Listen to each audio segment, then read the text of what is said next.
Introducing the African Diaspora News Channel app, your gateway to stories that's overlooked by the corporate mainstream media.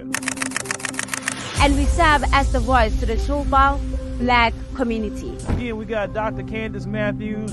A lot of these documents, looking at. We are committed to informing and educating through the power of media. This country is supposed to be about the land of the free for all. It has not been free for Black people, and we are tired. With our platform, we're helping to end injustice by exposing it. Join us in standing for excellence in journalism and serving our community. Download the African Diaspora News app today. Well, there is more to the foiled attempted coup in DR Congo. It turns out 3 US citizens were caught with the coup plotters. AP News reported that Congo's army spokesperson released the name of the 3 Americans involved in the foiled coup plot in DR Congo, while family members in Utah gathered to mourn Christian Malanga, the leader of the ill-fated attack targeting the President Palace over the weekend. The State Department said it could not confirm Malanga was a US citizen. The other 2 confirmed Americans involved were Benjamin Rubin and Malanga's 21-year-old son Marcel. Authorities were still trying to untangle how Marcel Malanga went from playing high school football in Utah to allegedly trying to overthrow the leader of DR Congo. His mother is claiming that he is innocent, although a video of her son along with another US citizen went viral over the weekend. The army regained control within hours, saying on Sunday that it thwarted an attempted coup and that the plotters had been planning to attack the homes of more top officials but couldn't find them.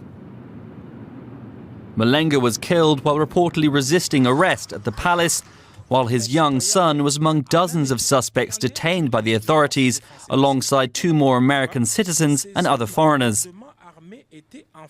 You can see in the video both men are begging the soldiers and also holding their hands up, which means that they are not resisting arrest. So basically, they are saying that they're not going to fight back and they should not be unalived. His father actually was unalived according to the authorities.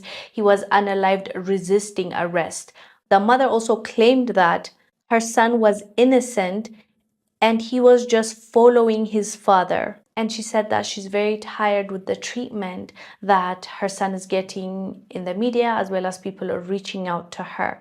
So this complicates things, because initially when the news got out that American citizens were arrested with the attempted coup plotters, people were speculating that, this was backed by the US, and rightfully so, because if you hear that there's a US citizen involved, you have to double check. You have to really dig deep to see if the government was also involved. But the more the story comes out, the more it's kind of hard to believe that the US government might be involved, because the US is pretty happy with Felix, right? He's like an ally, and DR Congo is not in a good place right now, and the people are already suffering. So what is America going to get from this? Because they're already getting what they need to get. We don't know for sure, of course, but it brings up questions when you hear more stories about that. And also when you hear that